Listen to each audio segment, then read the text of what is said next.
Welcome to basic educator. Basic educator में आप सभी का स्वागत है। साथियों, इस प्रकार से आप लोगों को पता है कि सुबह एक नोटिफिकेशन का एक्सट्रैक्ट हमें देखने को मिला है, जिसमें ये बोला गया है कि केंद्रीय विद्यालय संगठन की जो रिक्रूटमेंट है वो मार्च के पहले हफ्ते में प्रस्तावित है और उसका नोटिफिकेशन जो है मार्च के पहले हफ्ते में आ जाएगा।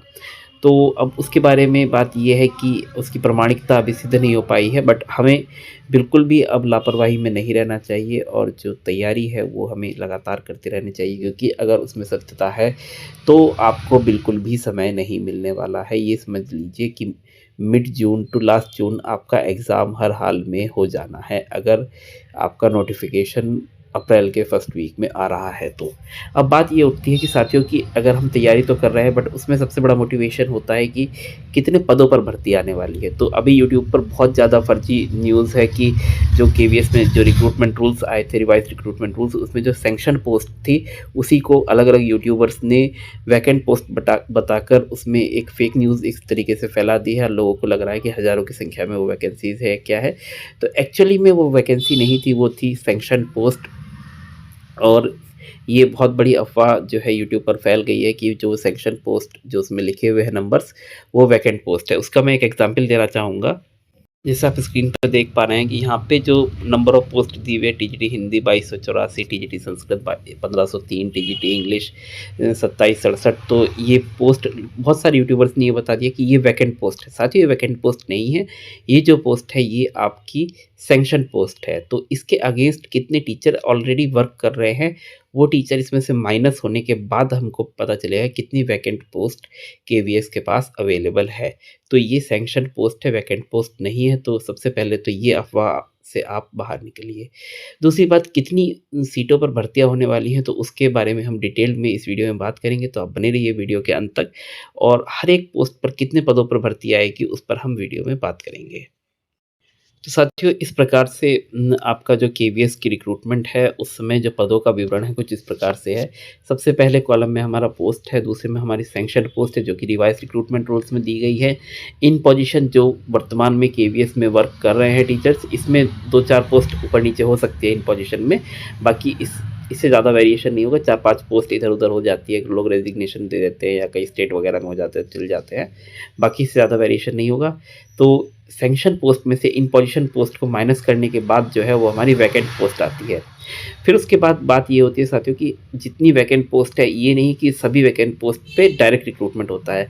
वैकेंट पोस्ट के अगेंस्ट जो कुछ पद होते हैं उन पदों पर एलडीसी से रिक्रूटमेंट होता है या लिमिटेड डिपार्टमेंटल कॉम्पिटिटिव एग्जाम से रिक्रूटमेंट होता है, और कुछ पदों पर आपके जो है डायरेक्ट रिक्रूटमेंट से एग्ज़ाम होता है। तो जनरली जो अभी केवीएस ने जो रिवाइज रिक्रूटमेंट रूल्स जारी किए हैं उसमें मोस्टली जो पद हैं या तो डायरेक्ट रिक्रूटमेंट से भरे जाने वाले पद हैं, अगर उनका कोई फीडर कैडर नहीं है। नहीं तो इन्होंने रेशियो क्या रखा है, 1/3 और 2/3 का रेशियो है। तो जितनी वैकेंट पोस्ट है उसकी 1/3 पोस्ट जो है वो एलडीसी में जाएंगी और 2/3 जो पोस्ट है वो आपकी डायरेक्ट रिक्रूटमेंट में जाएंगी। तो इस प्रकार से ये आपका जो टेबल बना हुआ है। तो सबसे बस हम इसमें सारी चीज़ों पर कम बात करते हुए सीधी बात करेंगे कि हर एक पोस्ट में कितनी डायरेक्ट रिक्रूटमेंट के लिए पद आने वाले हैं। तो सपोज़ टीजीटी हिंदी के लिए है तो सैंक्शन पोस्ट इसमें कितनी है, 11,067। तो 1167 है, पोजीशन 1048 है, टोटल 119 वैकेंट पोस्ट अवेलेबल है। इसमें एलडीसी में आपकी 39 पोस्ट जाएंगी और डायरेक्ट रिक्रूटमेंट में आपकी 80 पोस्ट आएंगी। तो 80 पदों पर पीजीटी इंग्लिश में भर्ती होगी। इस प्रकार से आपकी जो पीजीटी इंग्लिश है, पीजीटी इंग्लिश में आपके 100 पदों पर भर्ती होगी। पीजीटी मैथ्स में आपके 86 पदों पर भर्ती होगी। साथियों, वैकेंट पोस्ट वाला जो कॉलम है वो आपको दिख रहा होगा यहाँ पे। वैकेंट पोस्ट का जो ये कॉलम है, इसको ये वैकेंट पोस्ट का कॉलम है। तो यहाँ पे इसको मैंने ज़्यादा तवज्जो इसलिए नहीं दी है क्योंकि आप ये समझ के चलिए कि इसमें से जो कुछ पद है वो एलडीसी के लिए भी निकलने हैं। तो हम सीधा इसमें जो वैकेंट पोस्ट के अगेंस्ट जो डायरेक्ट रिक्रूटमेंट के लिए जो पद आने हैं हम उस पर चर्चा कर रहे हैं। बाकी इसका जो पीडीएफ है वो आपको हमारे टेलीग्राम चैनल पर मिल जाएगा। उस पीडीएफ को आप देखकर पूरा जो एक्सेस है वो ले सकते हैं और समझ सकते हैं कि किस प्रकार से ये डायरेक्ट रिक्रूटमेंट में पद आने हैं। तो पीजीटी इंग्लिश में इस प्रकार से टोटल 149 पद वैकेंट हैं और एलडीसी में 49 पद जाएंगे और डायरेक्ट रिक्रूटमेंट के लिए 100 पद होंगे। और मैथ्स में आपका 128 पोस्ट वैकेंट है पीजीटी मैथ में। एलडीसी के लिए 42 पोस्ट रहेंगे और डायरेक्ट रिक्रूटमेंट के लिए 86 पोस्ट रहेंगे। इस प्रकार से पीजीटी फिजिक्स में आपका 122 पोस्ट डायरेक्ट रिक्रूटमेंट के लिए रहेंगे। पीजीटी केमिस्ट्री में आपका 108 पोस्ट डायरेक्ट रिक्रूटमेंट के लिए रहेंगे। पीजीटी बायो में आपकी 80 पोस्ट डायरेक्ट रिक्रूटमेंट के लिए रहेंगी। पीजीटी हिस्ट्री में आपकी 43 पोस्ट डायरेक्ट रिक्रूटमेंट के लिए रहेंगी। पीजीटी ज्योग्राफी में आपकी 39 पोस्ट जो डायरेक्ट रिक्रूटमेंट के लिए रहेंगी। पीजीटी इकोनॉमिक्स में आपकी 81 पोस्ट डायरेक्ट रिक्रूटमेंट के लिए रहेंगी। पीजीटी कॉमर्स में आपका कोई फीडर कैडर अवेलेबल नहीं होता है, तो इसमें एलडीसी में कोई पद नहीं जाता है। सारी जो वैकेंट पोस्ट है सब पे डायरेक्ट रिक्रूटमेंट होनी है। तो पीजीटी कॉमर्स में आपको 62 पदों पर डायरेक्ट रिक्रूटमेंट देखने को मिलेगी। पीजीटी बायोटेक्नोलॉजी में भी कोई फीडर कैडर अवेलेबल नहीं है, तो इसमें भी आपको चारों पोस्ट जो है डायरेक्ट रिक्रूटमेंट में देखने को मिलेगी। पीजीटी सीएस में भी कोई फीडर कैडर अवेलेबल नहीं है, तो इस केस में आपकी को 121 पद खाली है, तो 121 पदों पर पीजीटी सीएस में भर्ती देखने को मिलेगी। टीजीटी हिंदी में इस प्रकार से 202 पदों पर, टीजीटी संस्कृत में कोई फीडर कैडर अवेलेबल नहीं होता है, पीआरटी से टीजीटी संस्कृत में प्रमोशन नहीं होता है, तो उस केस में आपका 324 के 324 पदों पर डायरेक्ट रिक्रूटमेंट होगा।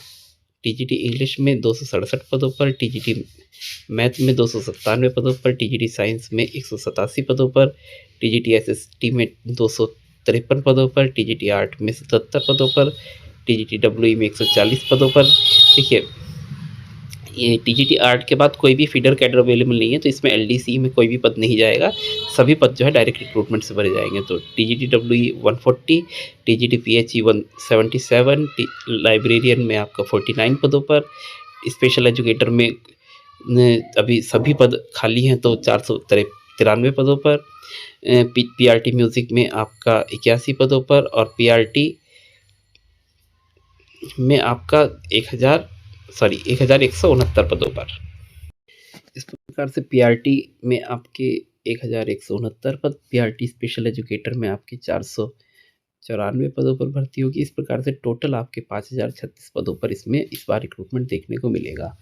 तो टीचिंग पोस्ट में अगर हम देखते हैं, तो अगर नॉन टीचिंग पोस्ट को निकाल दिया जाए या प्रिंसिपल वाइस प्रिंसिपल को निकाल दिया जाए, तो उस केस में जो टीचिंग पोस्ट की रिक्रूटमेंट है उसमें 5036 पदों पर आपको इस बार भर्ती देखने को मिल सकती हैं। और ये जो पद हैं ये आपके एलडीसी के पद घटाने के बाद है। तो सिर्फ वैकेंट पोस्ट अगर देखी जाए तो 6001 पद है, उसमें एलडीसी के 965 पद माइनस हो जाएंगे जो कि एलडीसी से आएंगे, और 5036 पद आपके इस बार डायरेक्ट रिक्रूटमेंट से आएंगे। सबसे ज़्यादा नुकसान अगर देखा जाए तो इस बार जो पीआरटी हैं उनको नुकसान हुआ है, क्योंकि पीआरटी में 4-5 हज़ार पदों पर अक्सर देखने को मिलती थी भर्ती, तो ये एक लॉस है। तो देखते हैं, फ़िलहाल इतने पदों पर आपको रिक्रूटमेंट आने वाली हैं, और आप लोग अपनी इसके अकॉर्डिंग तैयारी करते रहिए। बाकी तैयारी की जो स्ट्रैटेजी है, कब तक एग्ज़ाम हो सकता है, क्या चीज़ें होनी है, उन पर हम डिटेल में अगले वीडियो में बात करेंगे। धन्यवाद।